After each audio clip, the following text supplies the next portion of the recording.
অন্যদিকে আজ তারেক রহমানের আসল রূপ প্রকাশ হয়েছে। আবারও হাওয়া ভবনে অনেকেই বন্দী হয়েছে। বিএনপির অ্যাকশনে অসংখ্য এমপি গ্রেপ্তার হয়, সার্জিস হাসনাতরাও বিপদে। হাওয়া ভবন এবং তারেক জিয়ার সেই পুরনো বন্ধুরা আবার ফিরে এসেছে। বাংলাদেশে সন্ত্রাস, সিন্ডিকেট, চাঁদাবাজির রাজত্ব কায়েম হয়েছে এবং তারেক জিয়ার বন্ধুরা এখন ইচ্ছে মতো ব্যবসা বাণিজ্য করবেন। সেই গিয়াসউদ্দিন আল মামুনরা নানান রূপে ফিরে এসেছে। গিয়াসউদ্দিন মামুনের ভাই তো ঠিকই এমপি হয়েছেন। দর্শক, অন্তর্বর্তী সরকারের আমলে জারি করা 133টি অধ্যাদেশ পর্যালোচনা করেছে জাতীয় সংসদের বিশেষ কমিটি। বিশেষ এই কমিটির দ্বিতীয় দিনের বৈঠকে জানানো হয়েছে সবগুলোই বিল আকারে সংসদে তোলা হবে। আমার মনে হয় আমাদের 55 বছরে এত বড় অর্থনৈতিক চ্যালেঞ্জ আসেনি, এতটুকু বলতে পারি যে এটাতে আমাদের সাধারণত খারাপ বছরেও 4-5% প্রবৃদ্ধির হার হয়, কিন্তু এবার আপনারা যদি খেয়াল করেন চারিদিকে দেশের একই অবস্থা, আমাদের প্রবৃদ্ধির হার তো হবে না। এই প্রতিবেদনে আপনারা দেখতে চলেছেন তরফ থেকে আসতে চলেছে এক বিশাল সারপ্রাইজ চমক। আগামী দিনে এমন এক দৃশ্য দেখা যেতে পারে পুরো ফলাফলটাই বদলে দেবে। পরিস্থিতি এখন হাতের বাইরে চলে যাচ্ছে। ক্রমাগত চাপের মুখে পড়ে কিছু করতে বাধ্য হচ্ছেন। তাকে টাচ করার মতন দুনিয়াতে কোনো মাইকা বাপরা মানে কোনো মাকা লালও নাই। হঠাৎ করেই বিএনপি সরকার খেই হারিয়ে ফেলেছে। নানান শক্তির সাথে আপোষ করতে বাধ্য হচ্ছে বিএনপি সরকার। বিএনপি সরকার এবার বিভিন্ন ধরনের খেলা শুরু করেছে। একদিকে দেখতে পারি তারেক রহমানের বিভিন্ন কার্যক্রম, অন্যদিকে অসংখ্য এমপিরা বিপদে পড়েছে এবং বিএনপি ক্ষমতায় থাকার আগে যারা কিনা বিএনপির উপর নির্যাতন করেছিল সেই নির্যাতনের প্রতিশোধও কিন্তু এই মুহূর্তে তারেক রহমান নিচ্ছেন এবং বিএনপির নেতারা নিচ্ছে। দর্শক শ্রোতা, আজকে সারা দেশে নতুন একটা পরিস্থিতি হয় এবং অসংখ্য নেতাকর্মীর খারাপ অবস্থা হয়। আপনারা সম্পূর্ণ ভিডিও দেখবেন। সর্বশেষ সার্জিস হাসনাত এবং জামাতের অনেক এমপির খারাপ অবস্থা সবকিছু দেখানোর চেষ্টা করব এবং এই বিষয় নিয়ে অসংখ্য তথ্য এবং গোপন রহস্য যে আমাদের কাছে আসে সেই সব আপনাদেরকে ভিডিওর কোনো অংশে দেখাবো। হাওয়া ভবন এবং তারেক জিয়ার সেই পুরনো বন্ধুরা আবার ফিরে এসেছে। বাংলাদেশে সন্ত্রাস, সিন্ডিকেট, চাঁদাবাজির রাজত্ব কায়েম হয়েছে এবং তারেক জিয়ার বন্ধুরা এখন ইচ্ছা মতো ব্যবসা বাণিজ্য করবেন। সেই গিয়াসউদ্দিন আল মামুনরা নানান রূপে ফিরে এসেছে। গিয়াসউদ্দিন মামুনের ভাই তো ঠিকই এমপি হয়েছেন। আরো অন্যান্য মামুনরা এখন দৃশ্যপটে এসেছে। তারা নবীন পাঞ্জাবি। আপনারা জানেন যে বাংলাদেশের একজন উদ্যোক্তা যিনি প্রবাসী ছিলেন, যিনি দেশে এসে ব্যবসা করছেন, যিনি কম দামে পাঞ্জাবি বিক্রি করে, কম দামে কোয়ালিটি পাঞ্জাবি বিক্রি করে সবার নাগালের মধ্যে রেখে দেশব্যাপী প্রশংসা কুড়িয়েছেন। নিম্নবিত্ত সাধারণ মানুষজন তার কাছ থেকে পাঞ্জাবি কিনত। পুরো বিএনপি, এই নবীন পাঞ্জাবির পুরো বিএনপি সিন্ডিকেট। আপনারা অবাক হবেন, আপনারা মনে করছেন যে বিএনপির বা তারেক জিয়ার বন্ধু পরিচয় নাম ভাঙিয়ে কেউ কেউ এই নবীন পাঞ্জাবির মালিককে দেশ ছাড়তে বাধ্য করেছে। না, পুরো বিএনপি এই নবীন পাঞ্জাবির মালিকের বিরুদ্ধে লেগেছে। আমি প্রমাণ দেখাবো। একদম গ্রাম্য ছাত্র দলের শ্রেষ্ঠ ছেলেটাও এই নবীন পাঞ্জাবির মালিককে গালি দিচ্ছে। বুঝতে পারছেন? এদেশে ব্যবসার কোনো পরিবেশ নেই। বিদেশিরা ইনভেস্ট করবে না, সবাই মুখ ফিরিয়ে নেবে, এদেশ উন্নতি হবে না। তারেক রহমান যদি না অল্প কয়েকদিনের মধ্যে অপারেশন ক্লিন হার্ট 2 চালাতে না পারেন, তাহলে নিশ্চিতভাবে তারেক রহমান চাক বা না চাক, সে হাওয়া ভবন আবার প্রতিষ্ঠিত হবে অন্য ভবনে এবং তারেক রহমানের বন্ধুদের জ্বালায় বিদেশিরাও এদেশ থেকে ব্যবসা গুটিয়ে চলে যাবে এবং অনেক বড় বড় ব্যবসায়ীর ব্যবসা করতে পারবে না। গিয়াসউদ্দিন মামুনরা আগের বার খেয়েছেন 10%, এবার খাবেন 20%। আগের বার 10%-এর দোচনে কি হয়েছিল মনে আছে? 111 সরকারের সময়। এবার যে কি বিপদে পড়বেন কল্পনাও করতে পারবেন না। তারেক রহমানকে যদি বাঁচতে হয়, যদি দেশ চালাতে হয়, এই বন্ধুদেরকে অনতি বিলম্বে সবগুলোকে অপারেশন ক্লিন হার্ট 2 চালিয়ে একদম ধরাশয়ী করেন, একদম মাটির সাথে মিশিয়ে দেন। কিন্তু it's very tough for Tarique Rahman, কারণ পুরো বিএনপি এই সিন্ডিকেটের সাথে জড়িত। বিএনপি মন্ত্রীরা এই সিন্ডিকেটদের কাছ থেকে পার্সেন্টেজ খায়। তো কিছু মন্ত্রীকেও যদি সরিয়ে দিতে পারে, কিছু বড় বড় নেতা, শেখ হাসিনা যেরকম যুবলীগের মহানগরী পর্যায়ে সভাপতি সেক্রেটারিকে জেলে ভরেছে, আজ পর্যন্ত জেলে, সেই সম্রাটের কথা বলছি। এই টাইপের কোন কিছু বড় সিদ্ধান্ত যদি তারেক রহমান নিতে পারেন, বিএনপির কিছু বড় বড় নেতাকে যদি জেলে ভরতে পারেন, আর শাস্ত্রা নেতাদেরকে অনেক একদম কাউকে কাউকে ক্রস ফায়ার দিতে হবে, এটা যদি পারেন তাহলে আপনি দেশ চালাতে পারবেন। নইলে আপনার ক্ষমতা টিকবে না। জনগণ আগের মতো হাওয়া ভবনকে আর টলারেট করবে না। এবার হাওয়া ভবনে ভিত্তিপ্রস্তর স্থাপনের সময় ভবনকে জয় বাংলা করে দিবে। এদেশের জনগণ ধানমন্ডি 32কে জয় বাংলা করে দেয়, তাহলে আপনার হাওয়া ভবন দিয়ে আপনি রাখতে পারবেন না।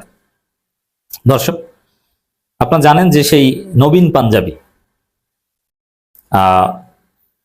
পাঞ্জাবির যিনি মালিক স্বত্বাধিকারী এনামুল হাসান নবীন, যিনি একজন হাফেজ মানুষ, সম্ভবত একজন সৎ ব্যবসায়ী, একজন নন পলিটিক্যাল পার্সন, যে তারেক রহমানকে যথেষ্ট সম্মান দিয়ে কথা বলছেন দেখছি, তিনি দেশ ছেড়ে গিয়েছেন।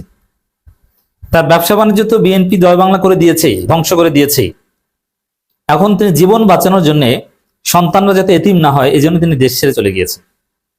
তিনি আশঙ্কা করছেন যে ওসমান হাদির মতো তাকে হত্যা করা হতে পারে, এবং প্রশাসন তার পক্ষে নেই, এখন পর্যন্ত কোনো উদ্যোগ নেই। প্রফেসর ইউনূস সরকারের আমলে যে মেটিকুলাস ডিজাইনে অনেকের বিরুদ্ধে অনেক মামলা করা হয়েছে এবং বিভিন্ন মামলার ব্যাপারগুলো পরীক্ষা নিরীক্ষা করে বোঝা যাচ্ছে একে একে যে বহু মামলায় ভুয়া মামলা করা হয়েছে এবং প্রফেসর ইউনূসের মেটিকুলাস ডিজাইন সেই ক্ষেত্রে অনেক বেশি ভূমিকা পালন করেছে।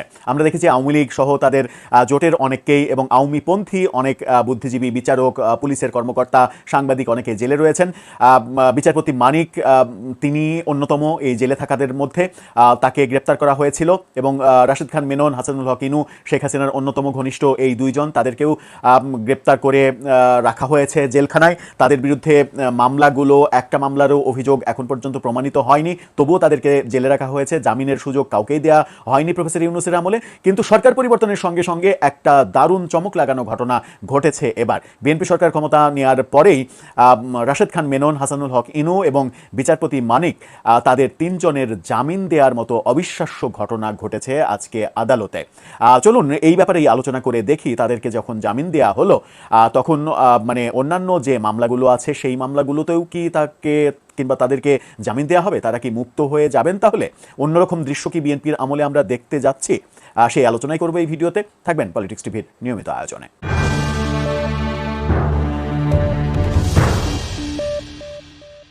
দর্শক, বলছিলাম হাসানুল হক ইনু, রাশেদ খান মেনন এবং বিচারপতি মানিক, এই তিনজনকে আজকে জামিন দেওয়া হয়েছে।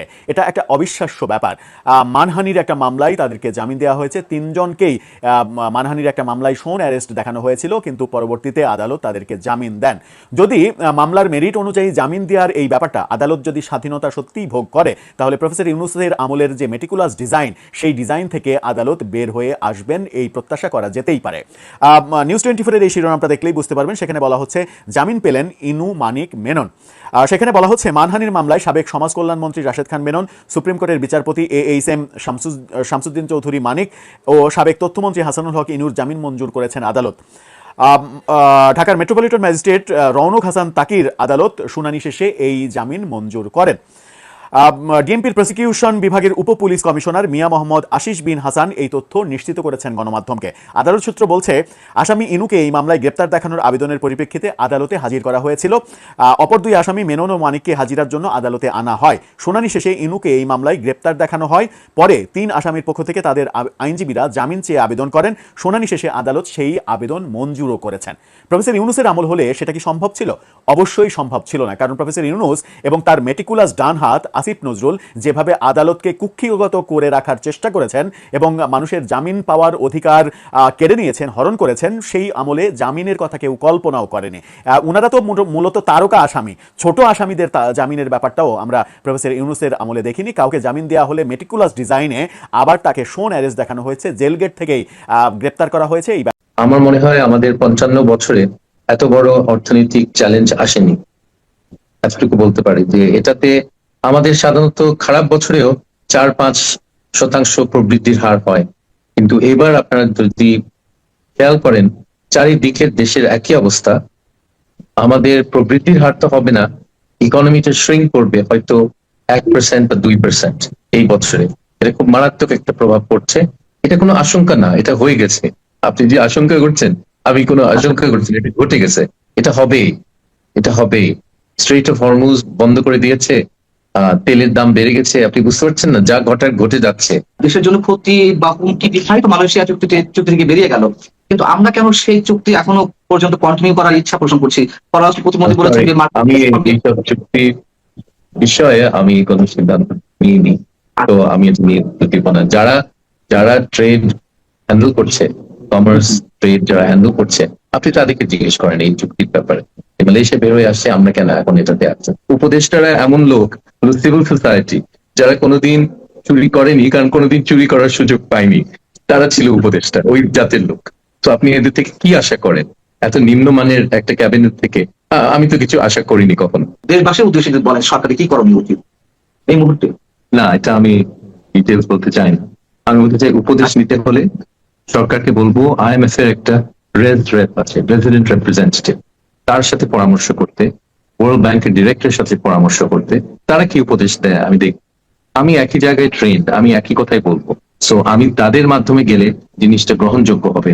আমার থেকে গেলে এটা আপত্তিকর, কারণ যারা এখন ক্ষমতায় আছে তারা তো তাদেরকে বাইপাস করতে চায় না। আমন্ত্রণ জানাচ্ছি প্রিয় দর্শক, মানচিত্রের নিয়মিত আয়োজন কথোপকথনে। ইরান যুদ্ধের অভিঘাত এবং একই সঙ্গে ডক্টর ইউনূসের নেতৃত্বাধীন অন্তর্বর্তী সরকারের বিভিন্ন বিতর্কিত অর্থনৈতিক কর্মকাণ্ড বা বিতর্কিত চুক্তির কারণে দেশ অর্থনৈতিকভাবে কতটা হুমকির মুখে পড়তে যাচ্ছে, অর্থনৈতিক অবস্থা কতটা সংকটের মধ্যে পড়তে পারে, সেই সব বিষয় নিয়ে আমরা আলোচনা করব। এই বিষয়ে আলোচনার জন্য আমাদের সঙ্গে অতিথি হিসেবে আজকে যুক্ত রয়েছেন বিএনপি দলীয় সংসদ সদস্য এবং দেশের অন্যতম সেরা অর্থনীতিবিদ রেজা কিবরিয়া। ডক্টর রেজা কিবরিয়া, আপনাকে স্বাগত জানাচ্ছি আমাদের অনুষ্ঠানে। আমি প্রথমে একটু জানতে চাচ্ছি, আপনার দল অর্থাৎ বিএনপির মহাসচিব মির্জা ফখরুল ইসলাম আলমগীর বলেছেন যে মধ্যপ্রাচ্যে যুদ্ধের প্রভাবে তেলের এবং নিত্য প্রয়োজনীয় জিনিসের দাম আরো বেড়ে যেতে পারে। সামনে কঠিন সময়, যুদ্ধটা আমাদের খুব ক্ষতি করেছে। সামনে কঠিন সময় আসলে কতটা, আপনি কি মনে করছেন একজন অর্থনীতিবিদ হিসেবে এই মুহূর্তে? আমি আমাদের মাননীয় মন্ত্রীর সাথে আমি একমত। বিএনপি সরকারের রন্ধ্রে রন্ধ্রে জামাত শিবির, যার ফলে বিএনপি সফল হতে পারছে না। বিএনপি কঠিন একটা ধরা খেয়েছে। এই কথা আমার কথা না, এটা বিএনপিপন্থী বুদ্ধিজীবীদের কথা।